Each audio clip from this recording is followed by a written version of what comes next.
La Virgen de Guadalupe era la devoción más importante de Isabel, ¿no? Y se aparece 39 años después del descubrimiento de América. No olvidar que el 13 de agosto de 1521, tras la caída de Tenochtitlán, Cortés sube al Templo Mayor, derriba los ídolos de piedra de los mexicas y coloca una cruz de madera representando a Jesús y su estandarte que trae la imagen de la Virgen, y ya con esta advocación extremeña, la Virgen de Guadalupe. Y que todos los extremeños que vienen con Cortés, todos caen de rodillas ante la Virgen de Guadalupe. Entonces, claro, por eso lo digo en el libro, para esta gente está muy claro, esta es la conquistadora de los conquistadores. Esta es la que manda. Y entonces tiene también todo el sentido del mundo que estos pueblos decidan que hay que venerar a esa que manda por encima de sus propios conquistadores. Los indígenas están en una depresión terrible. Hay un documento en el Archivo Secreto Vaticano que se llaman Los Coloquios, en donde los indígenas exponen a los españoles diciendo: si nuestros dioses han muerto, déjenos morir. Están en la depresión terrible. Ellos ya están viendo el fin del mundo como una especie de apocalipsis. Se acercaba el año de 1531, el año de la aparición de la Virgen de Guadalupe. Y para ellos es 13 caña, que significa algo nuevo inicia, lleno de la sabiduría de Dios. Se está acabando este quinto sol, como lo llamaban, y va a comenzar algo nuevo, es decir, nosotros estamos al fin del mundo. Fray Juan de Zumárraga, primer obispo, quien llegó aquí, de origen vasco, tenía un carácter y una fortaleza y una rectitud. Este español defendió tanto a los indígenas, e incluso hizo una carta para decirle a la corona todo lo que estaba sucediendo con la primera audiencia. Llega el año 1530 y, como decía, 3 terremotos. Para los indígenas esto se acaba. En ese año 13 caña, 1531, algo nuevo inicia, lleno de la sabiduría de Dios. Y por si fuese poco, en 1531 el cometa aparece en el cielo. Para los indígenas esto se está acabando, se está despedazando, se está desplomando. Y todavía más, en 1531, un eclipse. La luna se está devorando al sol. Los indígenas se llaman hijos del sol. Esto se acabó, y sobre todo en una fecha terrible para ellos en ese momento, que sería el solsticio de invierno. Ellos hacían una fiesta pagana, por supuesto, antes de la llegada de los españoles, que le llamaban Panquetzalistli. En esa fiesta era para darle más sangre al sol con sacrificios humanos, que era el centro de su religiosidad, para que el sol pudiera tener la energía suficiente y vencer las tinieblas. Pero después de la conquista, donde ya no hay sacrificios humanos y donde vemos que todo se está despedazando y donde hay 3 terremotos, ¿quién va a hacer algo semejante como para ayudarle al sol para poder sobrevivir? Imposible. Así que ellos están esperando ese solsticio de invierno que da el 12 de diciembre de 1531. Los frailes ya llevaban una metodología muy conveniente para conocer primero la religiosidad de los indígenas, en qué forma se expresaba, y transferir esa religiosidad en los momentos del misterio de Cristo en la Eucaristía, por ejemplo, el misterio de esta relación que podemos tener para comulgarlo y también para dirigirnos a Él. Pero era lento el proceso de los que aceptaban esta transformación de sus habituales costumbres religiosas en estas nuevas formas en que lo presenta el cristianismo. Cuando María se presenta, la cosa explota. Es decir, es María que se presenta como la madre del indígena, la madre del que entiende. ¿Por qué la entienden? Porque ella se presenta como uno de ellos. Se presenta con toda la simbología que se realiza en la tilma que nos ha dejado. Va dándoles una esperanza de que no están abandonados por Dios, como ellos lo creían, que sus dioses los habían abandonado ante las derrotas y ante la imposición de un nuevo reino que desconocían. Y por ello, pues María fue la causa, fue verdaderamente quien evangelizó e hizo posible que el cristianismo tuviera sede y se implantara con fuerza en el corazón del pueblo indígena. El fenómeno guadalupano es el que hace descubrir desde el testimonio de un indito, desde un indio que lo reconoce Fray Juan de Zumárraga, en un proceso en que llega a descubrir ahí hay algo que es mucho mayor y que es lo que nos da el sentido de la ternura y el sentido del cuidado de la vida que nos da pues la Virgen, que por eso son tantísimas las devociones que existen de María Santísima en toda Hispanoamérica, y por supuesto que en buena parte es la herencia que nos viene pues de España. Pero yo estoy seguro que fue Cortés el que ideó, el que impulsó ese mito, llamémoslo divino o terrenal, pero fue una genialidad, porque transterra el símbolo y esa energía, la más poderosa, la transterra a América, y en 1931 se aparece la Virgen. Pero ese mito que lleva en México 500 años unificando, yo no sé si el mito fue real, es divino, es terrenal, pero el milagro se dio porque después de 500 años sigue unificando a los mexicanos de todo tipo, católicos, judíos, libaneses, no importa, es un símbolo religioso, pero también es político y es también social en el que todos nos ponemos de acuerdo. La Virgen de Guadalupe va a aparecer en 1531, tan solo a 10 años de la conquista. Y la única fuente que tenemos de la Virgen de Guadalupe es una fuente náhuatl, es el Nican Mopohua. Y en el Nican Mopohua, Antonio Valeriano, que era un indígena culto, que de hecho era el gobernante de la sección de Tenochtitlán por parte de los indígenas, recopila toda la leyenda directa de Juan Diego, que Juan Diego de entrada era Juan Diego Cuatlacuatzin, el que baja la información del cielo. No era ningún jovencito distraído que andaba por ahí. Esta imagen morena, y me gusta mucho cómo dicen los indígenas cuando se refieren a su rostro, al color de su rostro, mestizo. No es color indígena, es cuestión mestiza, es un rostro mestizo. Cuando un indígena, esto se sabe por los de Sosocolco, Veracruz, que dicen, y mira el rostro de esta mujer, no es ni de ellos, hablando de los europeos, ni de nosotros, hablando de los indígenas, sino de ambos. Entonces no es a un indígena distraído a quien recibe esta visión, sino a un indígena que para ellos era ya un vidente en el cerro del Tepeyac, que era una de las casas de la Coatlicue. Así que para un indígena viendo esta doncella que viene entre nieblas y nubes, significa, ella viene de lugar desconocido. Ella abre un cofre de riquezas espirituales del cielo. Ella es ojos, oído y boca de aquel invisible y espiritual. En ella se vuelve visible. Para el indígena es perfecta esta imagen, es un códice. Y si nosotros nos vamos a la Virgen de Guadalupe, a su imagen, a su códice, todo lo que fue diciendo, el cabello suelto, quiere decir que era virgen, que no lo tenía recogido, que ya estaba casada o con hijos. El manto azul que venía del cielo, más que fuera una jerarquía.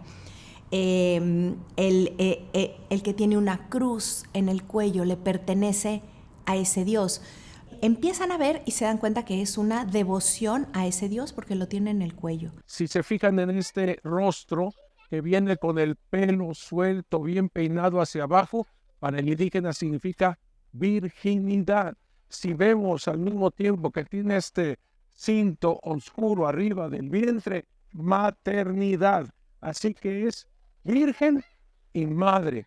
Si nos fijamos en las estrellas del manto azul verdoso que solamente los emperadores podían usar, nadie más podía usar. Esta madre venerada, ¿no? La madre de las estrellas, del sol, de la luna, Tonantzin, ahí. Entonces, para los indígenas ya comienza a significar desde el códice, desde los símbolos, no tanto desde las palabras. Las manos es fundamental. Una mano color canela y una blanca, así están en el original. Y no significa obviamente rezo. En el mundo prehispánico significa casa o corazón. Entonces, una casa corazón para estas dos razas, unidas por un cintillo sobre el vientre. Está embarazada. Si bien estas manos juntas, para cualquiera, nos dice que es oración, ella está orando a lo, vamos a llamarle así, a lo europeo, al mismo tiempo está orando a lo indígena, porque esas manos juntas, si tú ves con la mirada indígena que todo esto es un códice, todo esto es plano, vemos cómo esa flor entra en sus manos y es una flor sonaja, flor, cerro, corazón, sonaja. Y esas manos están tocando esa sonaja y ella está poniendo este pie en la luna, mientras que el otro está doblado. Y entonces ella está en lo que se llama un paso de danza. Está orando a lo español, pero al mismo tiempo está orando a lo indígena, cuando aquí los indígenas, cuando bailan con una sonaja en sus manos, es la forma de orar de parte de los indígenas. Y los dos símbolos del vientre fundamentales. Tenemos un nahuiolín, que muchas veces parece como una sola flor, pero no es una flor, es con 4 direcciones y con 2 cruces. El nahuiolín significaba el 5º movimiento del sol, el cambio de era, el fin del imperio azteca y el fin de los sacrificios humanos. La Virgen de Guadalupe, como ven, no está parada en medio de la luna, pero no está pisando una serpiente como toda Inmaculada Concepción. Para los indígenas la serpiente es algo bueno, como decía, la serpiente es el líquido precioso para los dioses. La serpiente es algo bellísimo, para ellos es como las mismas constelaciones, la fertilidad, los ríos y los mares. Eso es lo que representa la serpiente. Por eso para los indígenas, si ella se hubiera plasmado pisando una serpiente, sería algo contradictorio en la enculturación del Evangelio, porque ellos toman la serpiente como algo bueno, no como algo malo, mientras que en Europa la serpiente significaba el mal, Satanás, etcétera, etcétera, y ella pisa el mal. En este sentido, también está pisando el mal, en otra forma, a lo indígena, y para que realmente los indígenas entiendan esto. Los indígenas en un principio no tuvieron problema de sumar a un nuevo Dios que sangraba por ellos y al que comulgaban su cuerpo. Hay mucha más relación con la forma de religiosidad indígena que la que tuvieron los romanos en su tiempo, ¿no? De Zeus a Jesús, que de los dioses aztecas o de los dioses indígenas a Jesús había una mayor relación, un Dios que sangrara, como ellos sangraban por los suyos, comulgaban el corazón, aquí se comulgaba el cuerpo. El problema fue cuando les dijeron que tenía que ser el único Dios. Ahí sí dijeron, espérame, déjame sumarlo con los míos. Está aplastando el eclipse con esta luna negra, que significa la muerte. Para los indígenas significa también el eclipse. Ella está aplastando lo negro de la luna, que significa la muerte y el eclipse, que es lo peor que puede pasar. Cortés no fue Quetzalcóatl y el retorno de Quetzalcóatl, como a veces pensamos que Moctezuma lo vio. Pero con la llegada de este Dios, con la llegada de este Jesús, de ese Cristo que está en el vientre de esa mujer virgen, sí terminó esa era. Entonces, hubo una comprensión de qué estaba pasando, porque imagínate que ellos necesitaban sacrificios para que saliera el sol. Deja de haber sacrificios y sigue saliendo el sol. Entonces, la falta de concepción de los indígenas, es decir, ¿entonces era mentira? ¿O llega una imagen femenina como Guadalupe a darle sentido? La conversión se dio prácticamente instantánea. Fray Juan de Zumárraga colocó la tilma, la imagen de la Virgen de Guadalupe, en su oratorio. Comenzaron los indígenas no solamente a verla, a leerla, porque está llena de glifos, es un códice para los indígenas que saben interpretarla.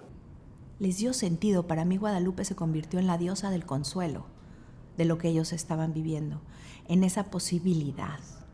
Porque además, bueno, el estar embarazada sin concepción de hombre no había problema. La Coatlicue, pues por unas plumas, así como de este estilo, quedó embarazada de Huitzilopochtli, ¿no? Entonces es realmente darnos cuenta que Guadalupe se va a convertir en uno de los símbolos fundamentales de México, así como el águila con la serpiente y el nopal, porque nos ayudó a transitar desde un punto de vista interno y cosmológico, cosmogónico, realmente ese momento de cambio fundamental. Y todo el primer siglo se conoce como el siglo del silencio porque para los españoles no significaba lo que significaba para los indígenas. Y en 1531 aparece la Virgen de Guadalupe. En 1534 se da esa conversión masiva, voluntaria, de indígenas. La relación directa es clarísima, ¿no? Clarísima. Es lo máximo, ve. Además de que es una hermosura, los ojos que te están viendo. Es que la Virgen, sobre todo para un indígena que la sabe interpretar, no es una foto más, sino que le sigue hablando, ¿ves? Le sigue hablando. Es algo increíble. Es un niño, ¿verdad? ¿Ok? Sí, soberano de Colombia hoy, yo ya llevo 6 años. ¡Arriba Colombia! ¡Arriba Colombia! ¿A poco no? ¡Arriba Colombia! Que Dios los bendiga mucho. Los queremos mucho. Los queremos mucho. Que Dios los bendiga. ¿Este gordito qué? ¡Ah, Costa Rica! ¡Pura vida! Pura vida. Que Dios los bendiga mucho. Cuídense mucho. Uy, qué bueno. Pura vida. Pura vida. Que Dios los bendiga. ¿Cómo no? A ver, venga la bendición, venga. Venga, venga. Venga, venga la bendición. Que el Señor los bendiga, los cuide, los proteja, los acompañe. Que Santa María de Guadalupe los siga cubriendo con su manto lleno de estrellas. Que ella los lleve a Jesús. En nombre del Padre, del Hijo, del Espíritu Santo. Amén. Que Dios los bendiga, los cuide y los proteja siempre. Que Dios los bendiga. Dios los bendiga. Que Dios los bendiga mucho. Dios te bendiga. Dios te bendiga. Que Dios los bendiga mucho. Que Dios los bendiga. Miren, así se usa el rebozo. Mira. Eso, muy bien. ¿Y esos ojazos, mijo? ¿De dónde? Ay, ¿es nena? Ay, qué bueno. Siquiera cayeron en buen. Que Dios los bendiga. Que Dios los bendiga. Este bebecito, ven nomás que pestañones. Que Dios los bendiga mucho. Que Dios los bendiga. Hola, chavo. ¿Cómo estás? Tienes el morenito de la Virgen de Guadalupe. Qué envidia me das. Señor, te pido por mi hermanito, cuídalo, ayúdalo, protégelo, acompáñalo. Tú que eres Madre Santísima, tú eres la fuente de la salud. Te pido por mi hermano, por el Padre, el Hijo, el Espíritu Santo. Amén. Que Dios los bendiga, que Dios los bendiga. Esta está hermosa, está muy... de Michoacán, mi mamá es de La Piedad, Michoacán. Ahora entiendo. ¿Dónde viene? Honduras. De Honduras, qué bueno. ¿Usted también de Honduras? Ah, qué bien, felicidades, que Dios los bendiga mucho. ¿De Honduras también? De Honduras. No, hombre, aquí tenemos de todo, caray. Qué bien, felicidades, ¿eh? Arriba Honduras. Eso, usted diga arriba. Zumárraga muere en 1548 a 1551 que aceptó Alonso de Montúfar dominico, porque no aceptó ningún otro franciscano continuar siendo arzobispo de México. Así que buscaron a otro, y ese otro fue un dominico, para mal de los franciscanos en aquel entonces. Un dominico que estaba pero atento a cualquier herejía, como todo dominico, pues la Santa Inquisición, etcétera, etcétera. Entonces no iba a permitir que una devoción como la de Guadalupe pudiera haber sido o pudiera haber surgido supuestamente de una idolatría. Jamás, ¿verdad? Entonces, perfectamente ve ortodoxo todo lo de la Virgen de Guadalupe, este dominico, y enamorado de la Virgen de Guadalupe, y entonces construye un poquito agranda, digamos, esta ermita, como la vemos, que se está casi cayendo de este lado, muy humilde, muy sencilla. Están estos barrotes de hierro, evidentemente, para detener esa caída de esa pared, pero estos son los vestigios que hay de lo que ella quería. Hagan de cuenta que estamos en el Belén, hagan de cuenta en esa humildad, en ese pesebre, en ese Belén bien pobre, bien humilde. De aquí surge esta nueva civilización del amor de Dios. Para los indígenas era perfectamente adecuado e inculturado. ¿Por qué?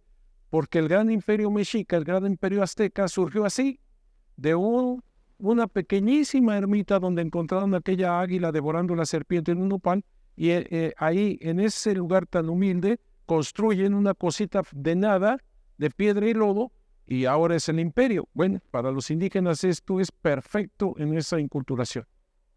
Bueno, yo siempre me encomiendo a la Virgen de Guadalupe. Yo más que nada vengo de que me ha dado vida, me ha dado salud, es lo principal para mí. La Virgen. Realmente es todo, porque sin ella no hay vida. Ya me las cumplió y ahora hay que pagarlas. Salud para mi suegra, para mi hijo y para mi esposa. Pues que nos bendiga y que nos bendiga todos los años, que nos vaya bien en todos los momentos. Nos salimos nosotros desde la casa a las 5 de la mañana y hicimos todo el recorrido de toda la autopista hasta Zaragoza. Fue de 5 a 6 de la tarde llegamos aquí. Fueron pocas horas. Cansado, pero aquí llegamos. Ya van varios años, 5 años más aproximadamente llevo yo. 5 años caminando. Para mí la Virgencita significa mucho, es una madre muy milagrosa, somos muy devotos hacia ella, nos ha cumplido varios milagros, somos muy religiosos hacia ella, es muy milagrosa, es mucho para nosotros, la Virgencita de Guadalupe, nuestra Madre de México. De los últimos milagros, pues mi abuelita que apenas se nos había enfermado, rezamos mucho por ella y pues aquí está. Por eso estamos cumpliendo una penitencia hacia ella. Venimos por ella todos. Mi bebé es otro milagro de que pues yo pensé que no, yo estaba embarazada, yo pensé que no se iba a lograr y aquí está mi bebé. Son bastantes milagros.